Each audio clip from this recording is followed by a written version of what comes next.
ومن سيئات أعمالنا من يهده الله فلا مضل له ومن يضلل فلا هادي له. أشهد أن لا إله إلا الله وحده لا شريك له وأشهد أن محمدا عبده ورسوله. أما بعد، فإن أصدق حديث كلام الله، وخير الهدى وخير الهدي هدي محمد صلى الله عليه وسلم، وشر الأمور محدثاتها، وكل محدثة بدعة، وكل بدعة ضلالة، وكل ضلالة في النار.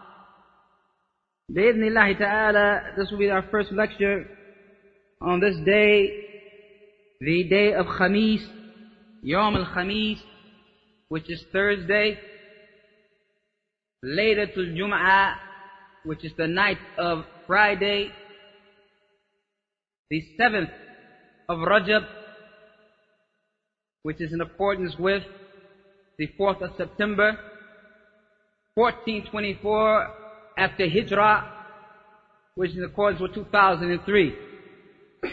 We study the monumental work, Sharh Aqeedatal, the explanation of the Aqeedah of Al-Wasit, the Aqeedah Al-Waasitiyyah.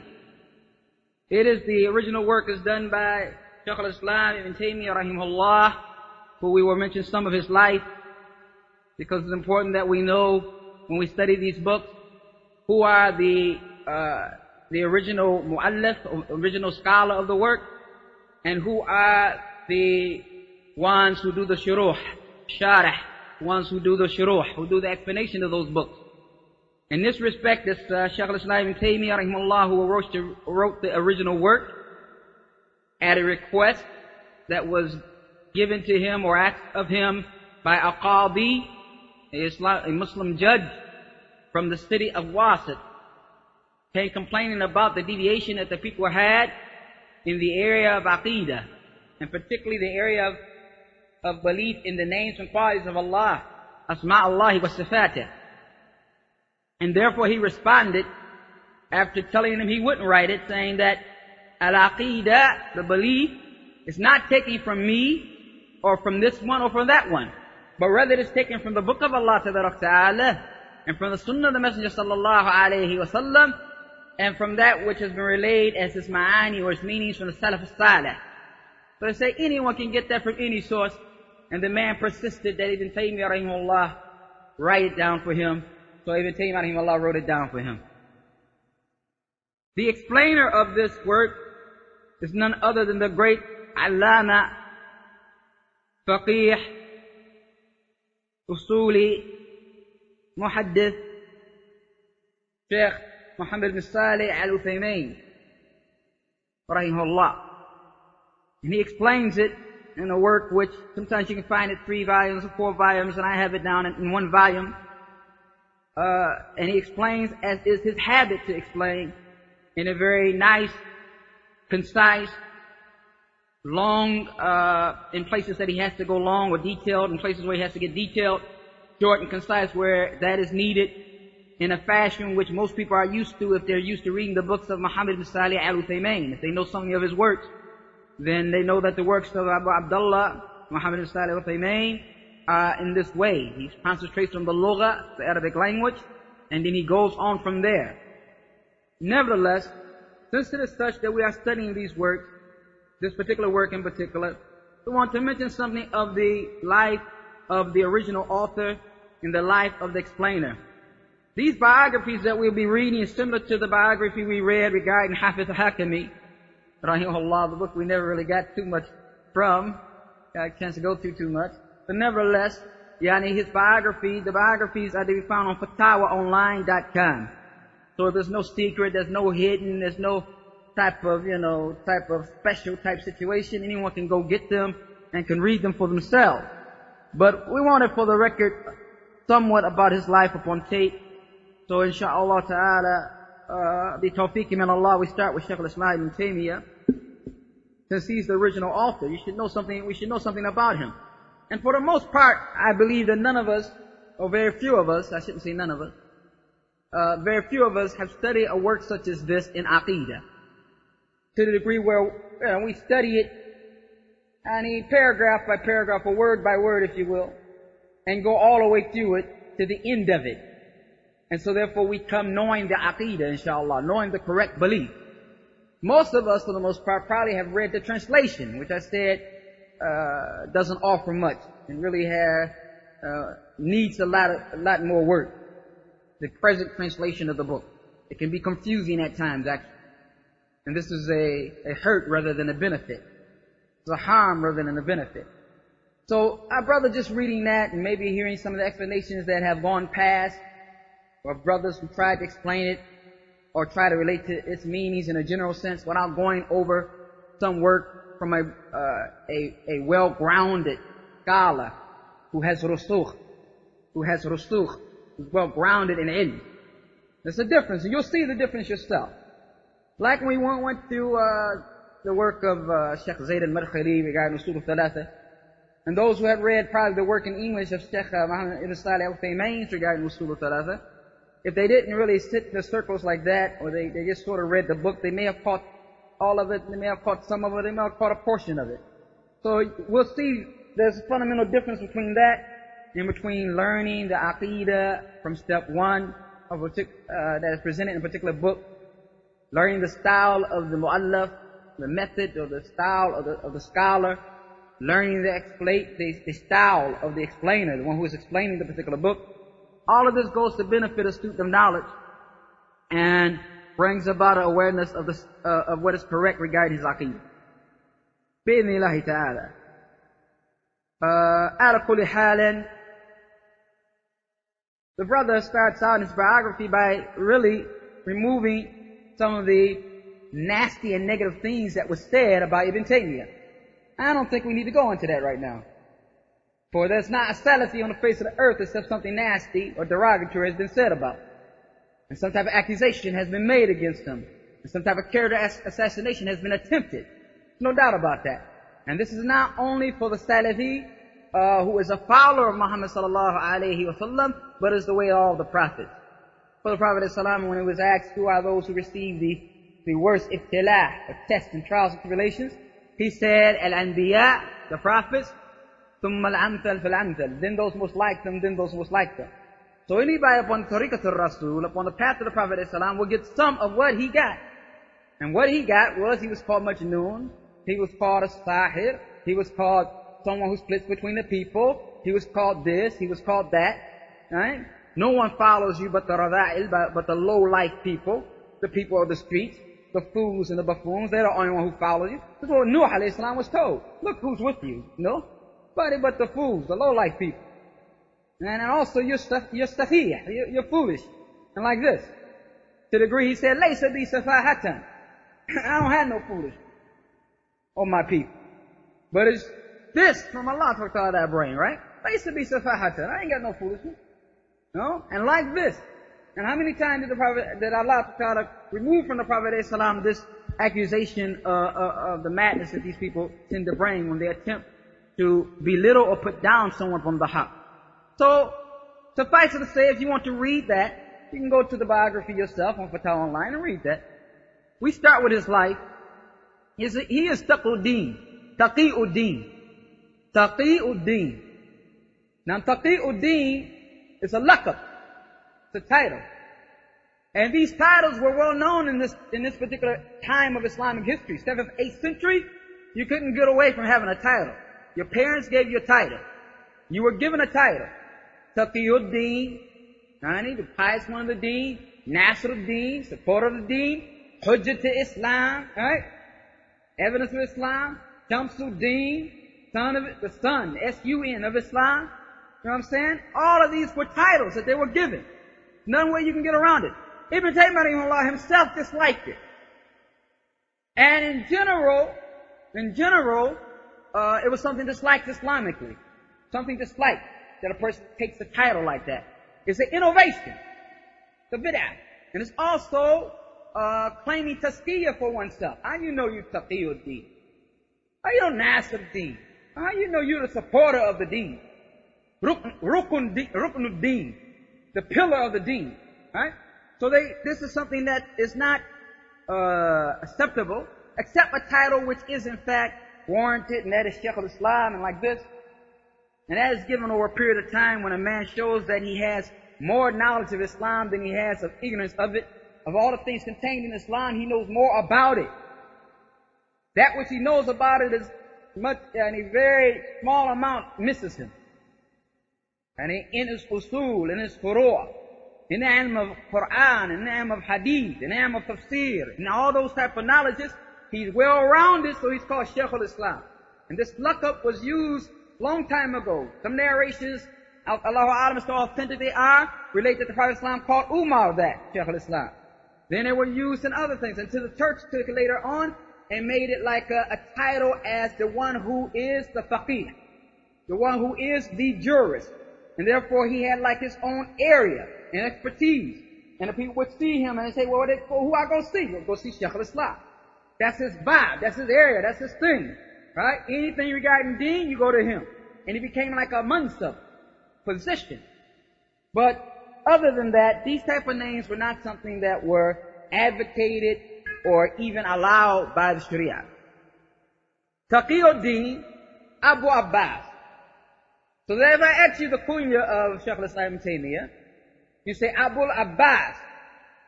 Abul Abbas. That is his kunya. His name is Ahmad ibn Abdul Halim. Ahmad is his name. Son of Abdul Halim, son of Abdul Salam, Ibn Taymiyyah. Ibn Taymiyyah al-Harani al-Hanbali. We explained before this Hanbali thing. It wasn't Hanbali like it is today, where a person just blind following their whims, or blind following the whims of others, I should say. He's jamid, he's short and obstinate, and stuck on one thing. To the degree that if you brought him a hadith of the Prophet Islam, he would not pay it any attention unless it came from his madhab. Is it in the madhab? Brother, that's all I want to know. Is it part of the madhab? You say, Qala Rasulullah sallallahu alaihi wasallam, kayfa kayf? The Messenger of Allah says such and such and such. Yeah, man, but is it in the madhab? Right? Is it in the madhab? So this is how they think. There's a whole group of Muslims like that. Pakistan, we call them madhabis. Madhabis. They follow madhab. And if it's not in their madhab, you can talk to them till you're blue in the face. They're not going to accept. And this goes directly, knocks away the nusus, the text that are in Quran and Sunnah. That orders us to follow that which has been revealed from our Lord, and orders us to obey Allah Ta'ala, and orders us to obey the Messenger sallallahu alaihi wasallam, and not deviate from that. This goes against it totally. But this has put another priority in the middle, and that is this so-called sacred madhab, in which the individual who laid down this madhab in their mind has not erred, and cannot err, and is free of mistakes. This was not what is meant when they say Hanbali for Ibn Taymiyyah, or they say Maliki for this one, or they say whatever for another. Like for instance, the author or the author of Tahawi.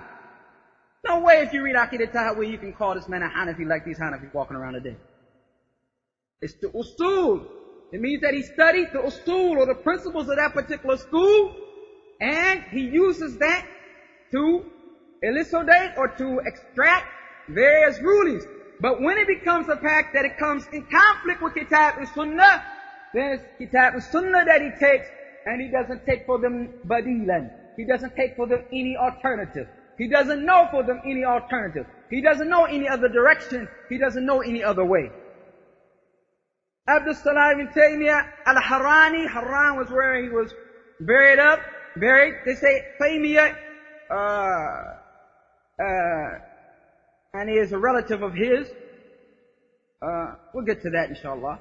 He was born on Monday the 10th of Rabi' al-Awwal, 661 after Hijrah, which is to us, who going by the Western issue, January 1263 CE, and Christian era, at Haran, which is northern Iraq, pretty much where they're at now, northern Iraq, to a well-known family of mutakallimun, he says. What he means is scholars, not necessarily mutakallimun, all of them. Scholars.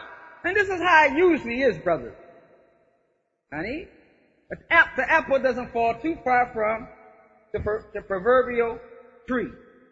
That when you see somebody like the likes of Ibn Taymiyyah, Shaykh al-Islam, Ibn Taymiyyah who gave da'wah, Ibn Taymiyyah who sacrificed, Ibn Taymiyyah who called, Ibn Taymiyyah who fought, Ibn Taymiyyah who did all of that he did for Islam, he didn't come out the blue.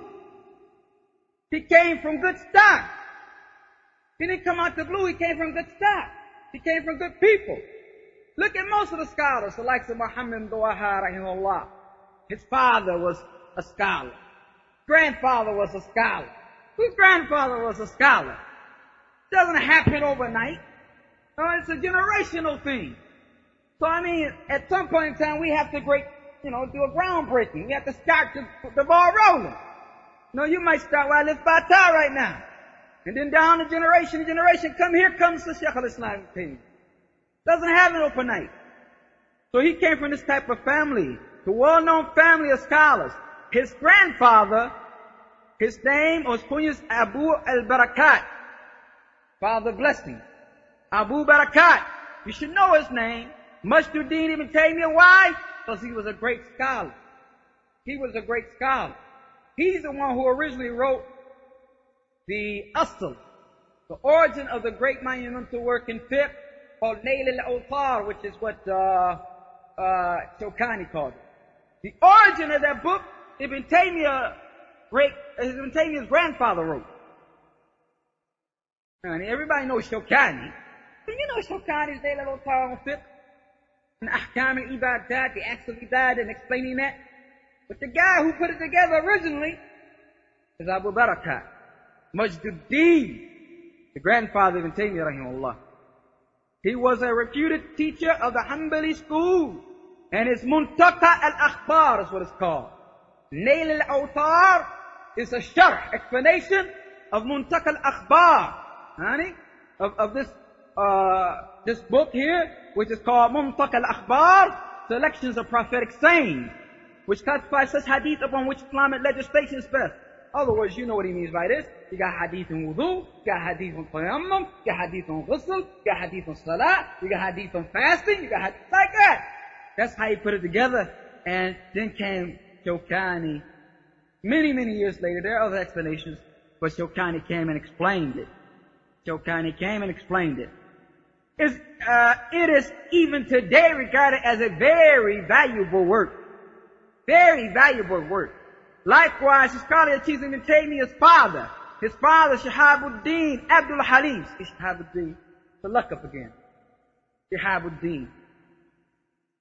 Abdul Halim Ibn Taymiyyah. His knowledge was widespread. This was the time when the Tatar were Hulagu Khan, if you heard of them, were inflicting their barbaric onslaught throughout the world of Islam. This is the time of the Tatar. It is a maddening time. It is a sick time. It is a dark time for the Muslims. It is a time of cowardliness among the Muslims. The Muslims being cowards, being weak. And it's to the degree that Ibn Athir describes it. And he says, if the heart must cry, if there's in the heart anything called Iman. If there exists in the heart anything called Iman. And I would not write about it because of the miserable and the trials and tribulations that took place in it, except that it is something that must be written for history. He talked about the Tatar taking Muslim women, cutting out their babies from their bodies, allowing their mothers to see them alive, and then letting the last thing that they see be that he's cutting the head off their baby in front of them. The Tatar. Yeah, the Negroes went around here calling themselves Genghis Khan. The Tatar. He talked about them, the Muslims being in such a state of fear that one of the Tatar men would come, set up a stone, say, lay your head here, I'm gonna cut your head off. Wait a minute, I can't find nothing to cut your head off with. You just stay right there till I get back. And he stayed there. Don't move. No matter how long it took. Until the Tatar went and got something and cut his head off. What amount of fear is this? That you don't even move to flinch your body. You don't even make a move a sheep would make, a goat would make, a cow would make, knowing that its life is in danger. To get out the way. You lay your neck there, waiting for your head to be removed from your bodies by the Tatar. And they killed millions of Muslims until they was almost like stacking their bodies up by their skull, to almost like pyramids. Until the streets were bloody. They sacked Baghdad and threw all the great Islamic works into the ocean. Until it said that particular river that flowed there, whether it was the Tigris or whatever, that was made blue. It was made blue. Not to mention the raping of women. Not to mention the total onslaught and destruction of where the Muslims were living. This was their time. It was an evil. It was a plague of people, of savages, of barbarians upon the Muslims. And it was a time when the Muslims were at the weakest of their level, involved in all types of innovation and bid'ah, not understanding their aqeedah, ignorant of their purpose in life, turning towards the dunya. This is the madness that was happening then. And so it was their onslaught, and that's a good word to say it, throughout the world of Islam, especially the Mesopotamian region. Ibn Taymiyyah was only 7 when the Tatars launched their attack on Haran, his city. Consequently, the populace left Haran to seek refuge elsewhere. Ibn Taymiyyah finally proceeded to Damascus. Sounds like an Albani story almost. And he ran into Syria, ran into Damascus. And that was in 667 after Hijrah. It's 1268 Christian era, which was then ruled by the Mamluks of Egypt. It was here that his father delivered sermons from the pulpit of the Umayyi Masjid, Umayyad Masjid, in his Umayyi Masjid, and was divided to teach hadith in the masjid as well as in Dar hadith. You know, just in passing, that the Prophet ﷺ, when he said, "Ta'ifatu min hadhihi ummah ala al-haq," there will always be a group of this ummah upon the truth. يعني لا يضرهم من خذلهم ولا من خلفهم حتى يأتي أمر الله. They won't be harmed by those who forsake them or those who differ with them until the matter of Allah comes. And in one narration he says, وَهُمْ بِالْغَرْبِ, they're in the west. All the scholars took this to mean they were in Sham. They're in Syria, Sham. Sham is what is presently today Syria, Lebanon, Palestine, and Jordan. That area there is what you call Sham in the Arabic language. Sham. And it's Mubarak. It's a blessed place. But what good is a blessed place if the people within it are not going to be blessed? And upon ta'atillah, upon obedience to Allah. But what I meant to call here is that the Ahl al-Hadith were there. Listen to this. He said it's taught in Dar al-Hadith. Dar al-Hadith. Teach Hadith in the masjid. Won't find that happening now. Dar al-Hadith al-Askariya in Damascus. This discourse was attended by a large number of students, well by scholars. Damascus was the center of Islamic studies at that time. And Ahmad ibn Taymiyyah followed in the footsteps of his father. And Ahmad ibn Taymiyyah followed in the footsteps of his father. And this is an honor and a blessing if a child follows in the footsteps of his father. You find the kuffar following in the footsteps of their father. This one's a senator. One back to me is a senator. One behind me is a senator. This one's a preacher, bishop, reverend. And one comes after him as bishop, preacher, and reverend like this. It's unfortunate we have many Muslims whose children don't follow them upon guidance. Don't follow them in righteousness. Don't follow them in that which is correct. But Ibn Taymiyyah was not like that. He followed the footsteps of his father, who was a scholar of Islamic studies. He studied with the great scholars of his time. And amongst the people he studied was a woman scholar by the name of Zainab bint Makki, who taught him hadith. That's something that Abu Hassan Malik has that he's done regarding some of the great scholars from the women. And amongst them was Zainab bint Makki, and he has a tape actually on it. And it would be beneficial probably for you to get it. Tape that he did dealing with the Muslim sister. I don't want to make the whole thing Ibn Taymiyyah, but it seems it might be. Allahu A'lam, we'll see. From his early childhood, Ibn Taymiyyah was an industrious student. He fully acquainted himself with the secular and religious sciences of his time. He devoted special attention to Arabic literature and gained mastery over the grammar. And don't think gaining mastery over the Arabic grammar is something easy. Master over the Arabic grammar. In looking at the life of Sheikh Muqbil, and his life, mashallah, has been written many times, and there are new books coming out. Sheikh Muqbil al-Hadi, rahimahullah, the great Allama and Imam of Yemen, you find that he says he studied Ajrumiyyah. And I guess he must have said he did it around 10 times. He said, with this sheikh, I went with this sheikh and I studied Ajrumiyyah. Ajrumiyyah. Ajrumiyyah is a basic book in the Arabic grammar that really you start with at the beginning level. And you go on through it. And he studied this several times. Each time he mentions a sheikh, he says, and I went through Ajrumiyyah. I sat down and I got with him, Ajrumiyyah. So this shows the importance of the Arabic language. I mean, when I say it's in the beginning thing, it's not like alif ba ta. No, but it teaches the rudiments, the basic principles of the Arab language, and it expands upon that. And all of them concentrated on these type of books. For instance, you'll find Ibn Taymiyyah always quoting, and he'll quote this as we go on through the work. Many times you might hear me say, I'm not going to translate this, so benefit me. Maybe I will, maybe I won't, depending on the situation. But it will be from the Alfiyyah, Alfiyyah, which is a great work of Arabic language done in a prose form. And it's apparent that Ibn Uthaymeen memorized the way he quotes it. Say, okay, here's the ha here is in the right place. Why? Because of color. And then he'll give you the piece of poetry which indicates that this in fact should be the one that should be there and why it should be there. And you'll see this going through there, the Alfiyyah. So anyway, education, he studied it. Not only did he become an expert on the great Arabic grammarian Sibawayh. Sibawayh was a great Arabic scholar. Everybody knows that. Brothers say when you're studying, brothers trying to become a Sibawayh. Hayhat. But that he could.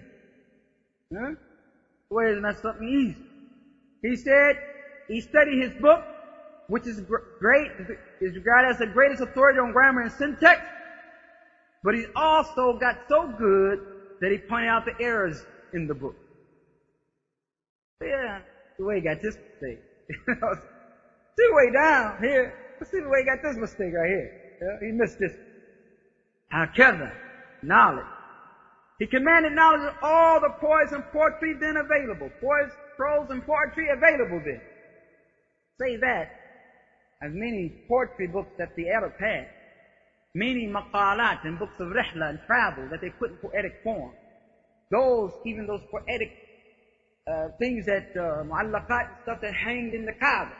I mean, the Arabs would say poetry was like their nature. Just stand up and give you a whole story in poetic form.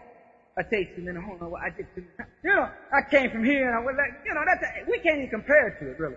You know what I'm saying? We tried, but we can't do anything with it. But they were able to do it. Barakallahu fikum. And they said the Yemenis today are still able to do it. You get up and want to praise Sheikh Muqbil and just go in. Hakeza. So this is his level. This is Ibn Taymiyyah level. He studied the history. It was said that Ibn Taymiyyah knew so much about the sciences of Islam that a professional master in that particular science, he would talk to him and think that he knew no other science but him. Since this man himself was isolated to the knowledge of his particular madhab, say it's fiqh al-Hanbali, or say it's fiqh al-Shafi, then because he could not see the extent of Ibn Taymiyyah's level of knowledge, he's seen him above and beyond himself, he said he must spend his whole life learning this. And then Ibn Taymiyyah would turn right side and talk to Hanafi the same way. Talk to Maliki the same way. Talk to Christians and knew more about Christianity than the Christians. Taught about Judaism, knew more about Judaism than the Christians. Oh, what, you didn't know this about? Oh, yeah. Old Hebrew saints. You know? That type of... We're talking about Shaykh al-Islam, Abu Abbas, Ahmad, Ibn Abdul Halim, Abdul Salam, Ibn Taymiyyah, Al-Harani, Al-Hanbali. Talking about the man here. And this is Ibn Taymiyyah, who left an ocean. They said Ibn Taymiyyah left treasures of knowledge. Some of them that had been excavated down and dished down, treasures have been opened, and some of them they haven't been opened yet. Ibn Taymiyyah, who in Princeton, and in Harvard, and in Oxford, and in all these great universities, they study things that he had written, and they do bahuth and research on them. We're talking about Ibn Taymiyyah, who's been walking around and we slept on him, and the whole world knew he existed, and wondering where the world you've been when this man was discovered. Why haven't you discovered this individual? Oceans of knowledge. Ibn Taymiyyah took a seed and planted it, and Muhammad al-Wahhab pulled it up. And now Saudi exists by the grace of Allah. We're talking about someone calling to Tawheed and Sunnah, actually involved on a battlefield. Talking about Shaykh al-Islam and Taymiyyah. We talked about the fear against Allah. To agree with some Muslim will put his head on something, then wait for this kafir to come cut it off. And that's just too much. He might be sharpening the knife right beside me. I'm about to get you. Don't you move, right? Don't you flinch now. Kada. Ibn Taymiyyah heard about some kuffar drinking wine. Drinking wine. Not like some of us. Akhi, that's his business, man. Everything his business except what ain't our business. Huh? Everything is business, but what ain't our business?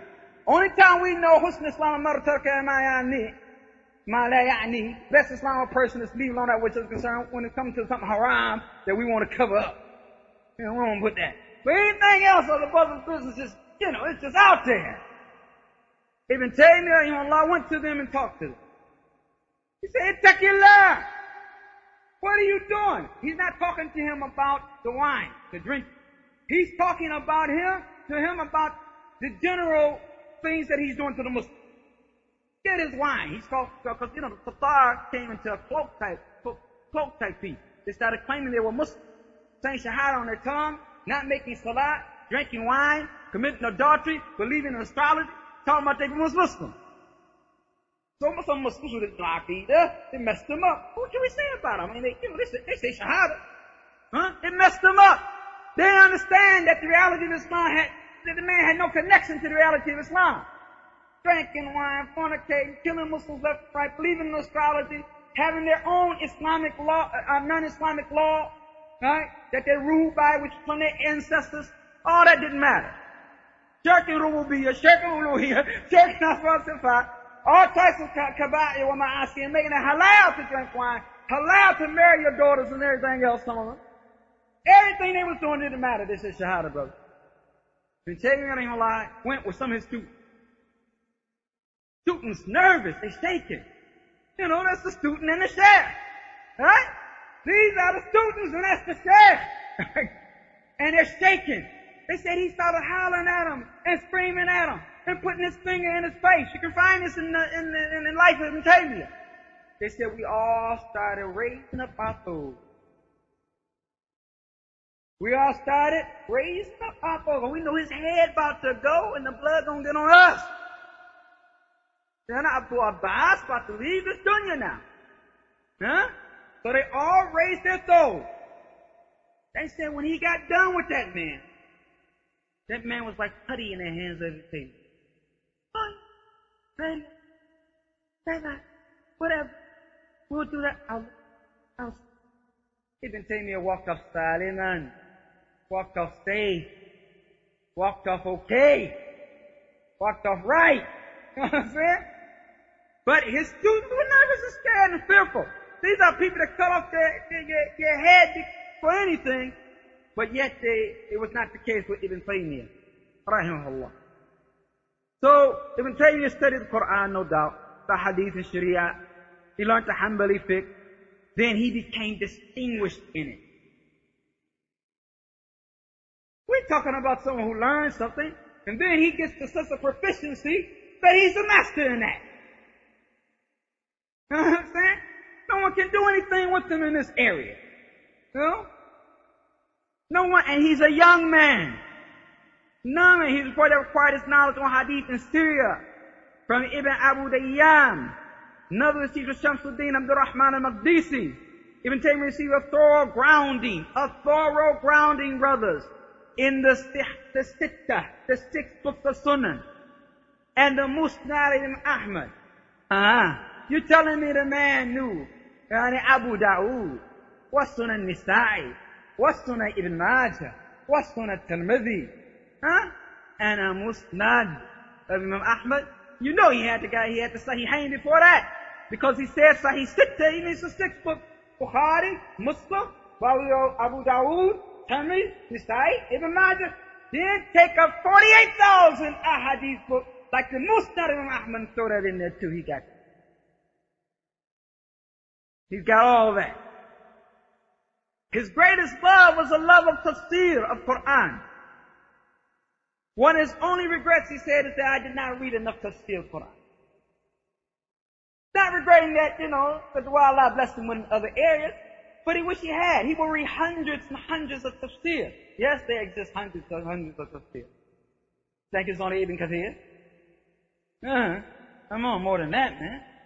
Talking about thousands of years. Can't think it's only Ibn Kathir. Oh, that says more than that. Right, Ibn Kathir might be the only thing in your library. In English.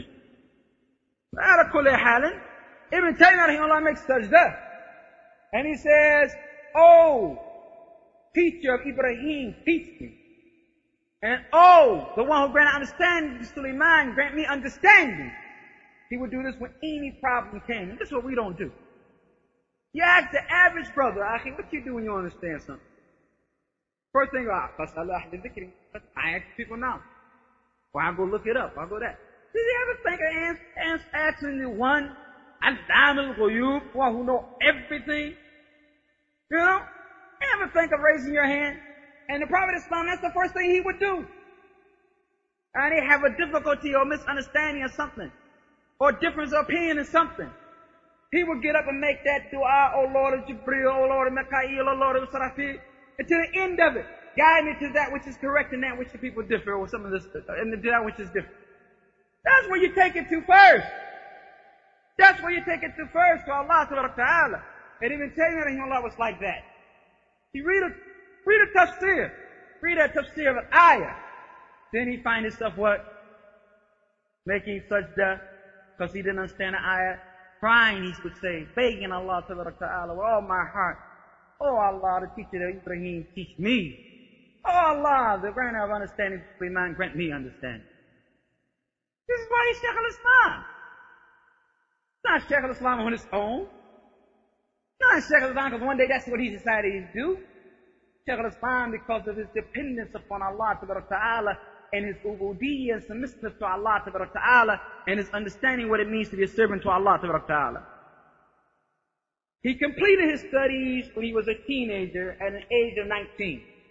When he says complete, doesn't mean complete in the sense that we think. Well, he's done, he's over with. Get a top plus job behind some desk. No. It means that where the general level of the people were and where they're expected to be, Ibn Taymiyyah achieved that at the age of 19. Became a professor of Islamic studies. Well-versed Quranic studies, hadith, fiqh, theology, Arabic grammar, and scholastic theology. Started giving fatawas, without following any traditional legal school, following the dalil. Following the dalil, like they used to ask Bin Baz. The old tape of Bin Baz, done in the early 70s. Bin Baz talked, you know how those tapes, those old tapes speak.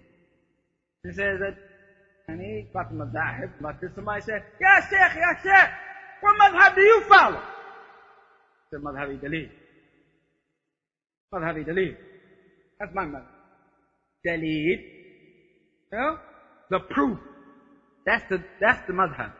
So this is what Ibn Taymiyyah was on. He defended the ahadith.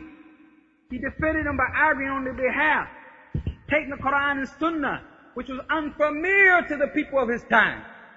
He taking from the blessed book directly. He can't do that. That was their mentality. That you read Quran for barakah, read hadith for barakah. But istinbat, to actually extract knowledge and ilm and deen from it? No. Well, Ibn Taymiyyah showed him something different. Showed him another way. Alright? Facts of, he had enemies among the so-called traditional scholars. Traditional scholars in this sense was Asha'ira. They were on the Aqeedah of Abu Hassan al-Ash'ari. And you should be aware of the Aqeedah of Abu Hassan al-Ash'ari, that which is ascribed to Abu Hassan al-Ash'ari, even though Abu Hassan al-Ash'ari left it. Beware of the Aqeedah, because when we go through this book, you will find that he will refute some of their beliefs. And there's no need in refuting a particular school or particular thought or particular idea, right, that an individual has if you don't know something about the history of that group. Well, Hassan Ash'ari, everybody knows him probably in this masjid for one thing. Took off a abaya and said, I was done with the madness I was on. Well, there was a starting point with him, and there's some other things to him much more than that. Abu Hassan Ash'ari. And he was raised in a house, into another target. He was raised in a house of Al-Jubba'i, which was a Mu'tazili. His stepfather. Stepfather was the head of the Mu'tazila. Now just say, the Mu'tazila are those who deny all the names and qualities of Allah, but they sugarcoat it by saying, I'll say Allah is hearing, but He can't hear. I'll say He's all seeing, but He can't see. I'll say that He's this, but He's not that. They play what? Games. They play what? Games. And this is what the Mu'tazila are up on. Well, you can imagine if this man is a scholar in this matter, how he might have influenced Abu Hassan al-Ash'ari coming up. Then at some point in time, Abu Hassan al-Ash'ari got away from him. And he studied with a man named Abu Sa'id al-Kullab. Abu Sa'id al-Kullab. They were the present day Ash'ari of today. They have 7 qualities that they approve for Allah. And he said, rather than denying all qualities, approving 7 is better than denying all. Isn't it? To approve 7 qualities, no doubt, then rather than denying all. Because those who deny all the qualities of Allah, better get used to this type of kalam, because most of the Aqeedatal Waasitiyyah is like this. Gotta get used to this type of speech, type of way of talking. Gotta become your habit, your second nature while you're studying this. And the point of the issue is that, as this Salaf have stated, Al-Mu'attila, the one who denies the qualities of Allah, he worships Adam. He worships nothing. So that without attributes of quality is nothing, brother. Well, Al-Mushabbiha, those who ascribe to Allah similarity, say Allah is like this and that, they worship sanam. They worship idols. And that they have made up, right? Nevertheless, he went through that level, said, I'll better to be with those who approve 7 than those who reject all. Then he ran into Sheikh Abu, I'm going to remember all the Mubtadi'ah, now I'm from the Salafi, Al-Zakariya, Sa'di al-Zakariya, one of the great students of Ahmad ibn Hanbal, Imam of Ahl Sunnah, and he set him right. He set him on the right course regarding how you believe in Allah Ta'ala and His names and qualities. At that point, Abu Hassan al-Ash'ari wrote 2 of his monumental works, Maqalat al-Islamiyya, statements of the Islamists, and Al-Ibana, which is the correct Aqeedah of Ahl Sunnah. And they, except for a few mistakes that they say he couldn't get away from. Because once you're raised on something, grow on something, and you down with something, hard for you to get away from it. You have to be out your mind to think that you're going to get away from some of that madness overnight. Might take a while to get out your blood, not your system. Honey? He was a great scholar and he couldn't do it. To the degree that he said he still had some of that with him. He couldn't drop it all. But Allah Ta'ala calls to account for that which we are able, not for that which we are able. And Allah Ta'ala is Ghafurun Rahim. He's forgiving and mercy. And Allah Ta'ala is Latifun, gentle with his servant. Bil-ibadihi, with his servant. So, nevertheless, Al-Ibana, by the way, was translated here in 1923 or 25. By Orientalist Catholic, translating the correct Aqeedah. And most of those who in that time, in the 1920s, talking about the Muslims didn't even know proper Islam. Pure Orientalists translating the book on correct Aqeedah. By Abu Hassan Ash'ari. So, the Ash'aris are present, brothers. The Ash'aris are over every major Islamic institution nowadays. Give me a Shaykh al-Islam ibn Taymiyyah. And he's talking, and what he's pushing, and what he's calling to is different than what they're on. They had to reject it. They had to find fault with him. They had to go to the rulers and complain about him. Ibn Taymiyyah rahimahullah was thrown in prison many times. Yeah, Ibn Taymiyyah did time. Man. He did a bit. Taymiyyah did a bit, man. Why? Calling to the correct Aqeedah. Calling to the correct Aqeedah. The world are different for what he did time for and what others have. He called to Aqeedah, to the correct Aqeedah, to the correct minhaj. They tried all types of matters. Ibn Taymiyyah rahimahullah was jailed. And one of them who falsely accused me for that was Ibn Battuta. Ibn Battuta, his book translated too by Oriental. His book, The Travels of Battuta. You can go down to Doubleday or, Barnes and Nobles, you can find it. Battuta, travel. And you'll find this thing he lies about regarding Ibn Taymiyyah in it. And that is, he said, I was in the mosque in Damascus, and I see Ibn Taymiyyah on the minbar saying, Allah to God descends from the throne, just like I'm walking down these steps like this. Kazzab! Wallahi kazzab! Lying upon Ibn Taymiyyah. Lying upon Ibn Taymiyyah, Allah. And at the time that Ibn Battuta visited Damascus, it's historically found that he did not, Ibn Taymiyyah was not even there, he was in prison. Man was locked up somewhere else, and you're making this claim against him. When he visited Damascus, Ibn Taymiyyah was in jail. But this not make Ibn Battuta leave off his lying, talking about he's seen him do this, saying every night Allah descends to lower heaven like my descent, and he came down and pooped step by step. If we read the Aqeedah of Ibn Taymiyyah, we understand that this man must have been mad. And then now we got the same problem we have when they ascribe things to Bin Baz, and Bin Baz we know said something else. Or they ascribe things to Al-Albani, and Al-Albani we know said something else. We got two Albani, and we got two Bin Baz. We must have two Ibn Taymiyyah. When Ibn Taymiyyah lost his father at the age of 22, he became the teacher and succeeded him as Al-Asqariyah. He began to teach a tafsir. And it says tafsir classes were full. Not like ours. Man had people in there, you know what I mean?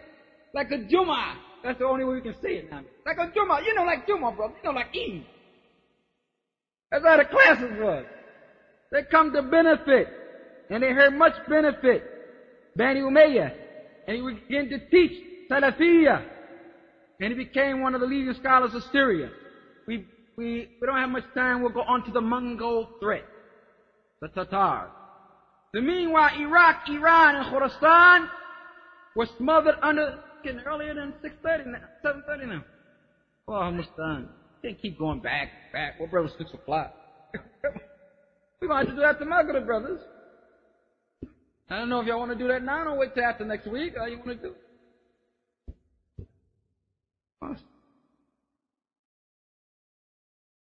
I tipped it several times to capture Iraq, but failed each time. Who? The Mamluks. No, the Tatar. The Mamluks were ruling over Egypt and Syria and Hijaz. It's important to learn Islamic history. I'm talking about Mamluks, Tatar, something like that.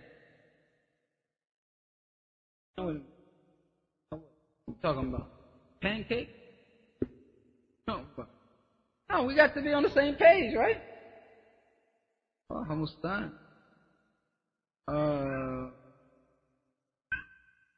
When it was learnt that the Tatars were planning to conquer Damascus, the Sultan Al-Malik al-Nasir, Muhammad ibn Qalawun, left Egypt with a powerful army to check the advance of the Tatars.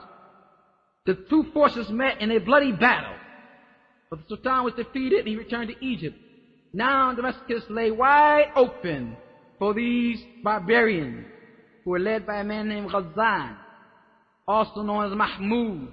See, they claimed Islam. The great-grandson of Genghis Khan. Consequently, all the nobles, including religious scholars, judges, ministers, and traders, fled. Everybody fled Damascus, where total chaos and anarchy held sway in the face of the Tatar invasion. At this critical moment, pay attention. At this critical moment, this is when men are known. This is when men are known. At the critical time, at the zero hour, when things are dire and there's total distress and confusion and chaos, this when men are known. At this critical moment, Ibn Taymiyyah led a delegation to meet Ghazan and pursue for peace of the city. Accordingly, the delegation led by Ibn Taymiyyah met Ghazan, and he's talking to this Tatar barbarian. And he agreed to amnesty of the people of Damascus. They thought he was going to kill him. You going to see this fool? All that these people have known is cutting off heads. We said cutting out the babies from Muslim women and let them see them cry and cutting them. You understand? Cutting people's heads off. And you're going to go see this man? You tell me, Allah had no fear, and he went to see this man.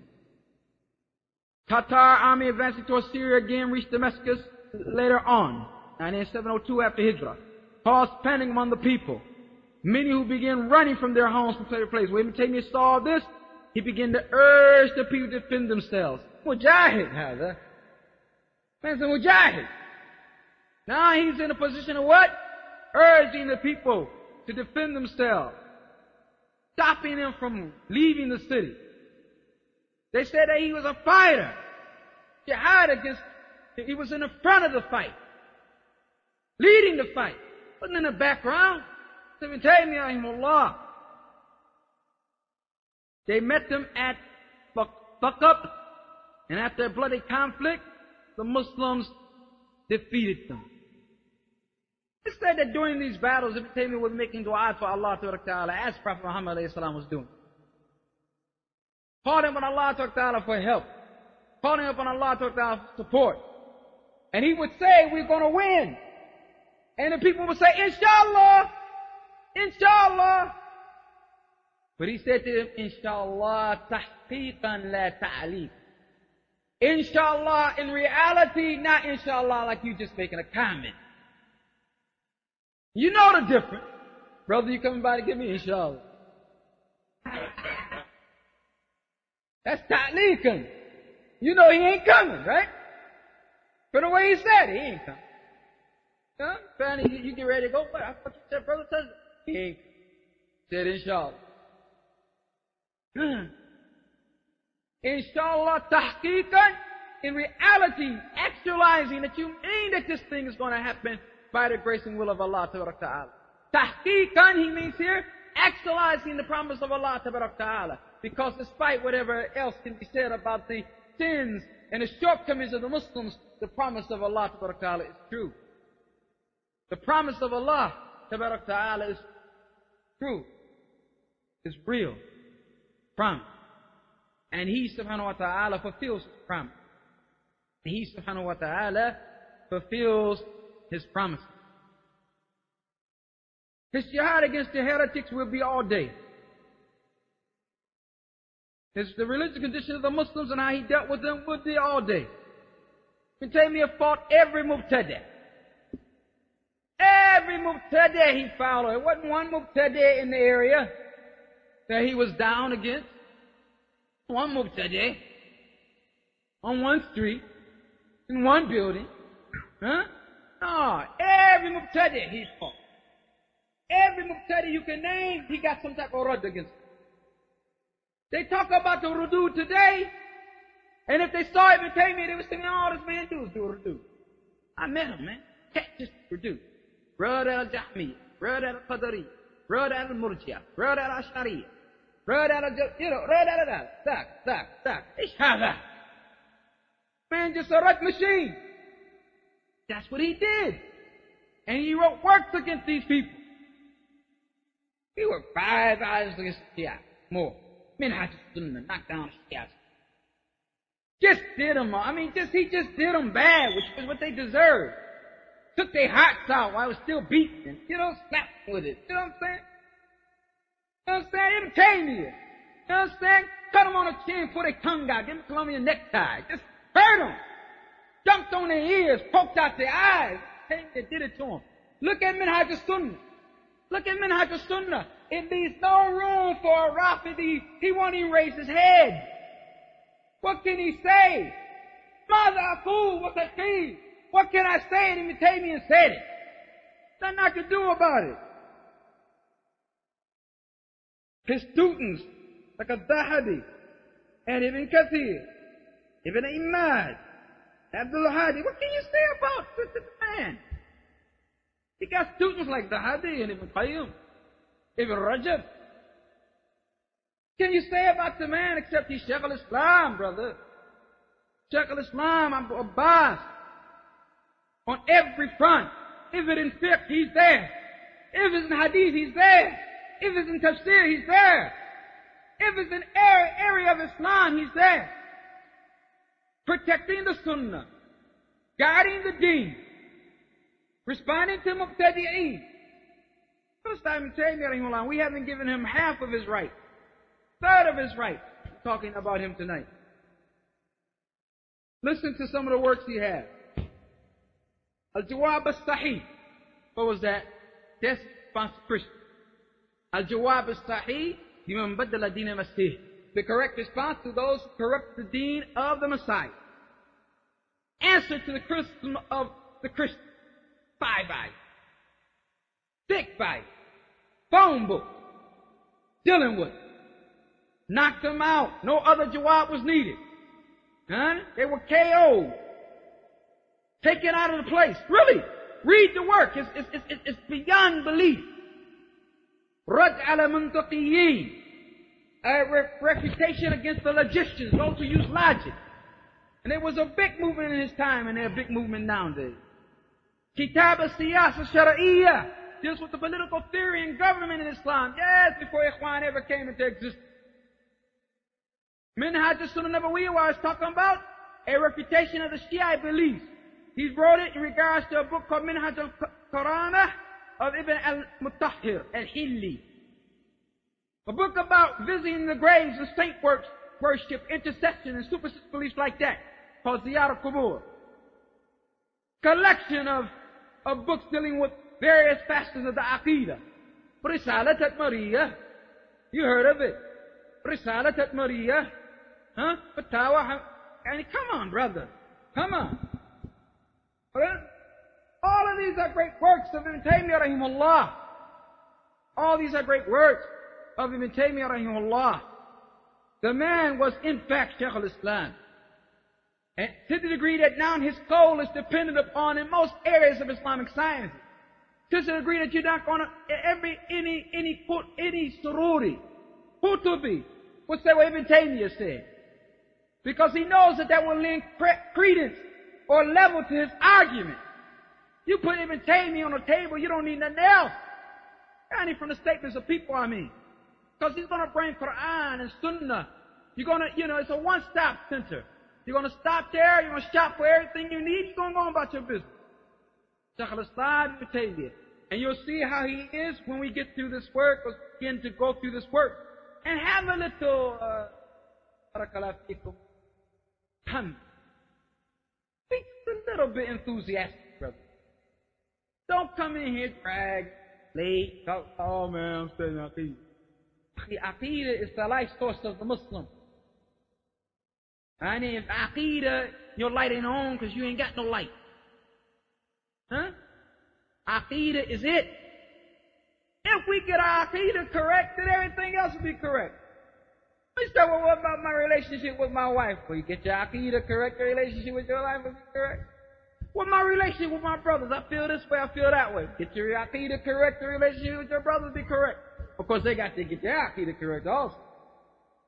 Huh? If the Aqeedah is correct, if it's understood correctly and implemented, and implement it, then you'll see what it does when it comes into the atmosphere. Why, it's like turning on the light. Like a spring breeze. Huh? It's like something sweet on the tongue, good to the tummy, delighting the heart and the soul.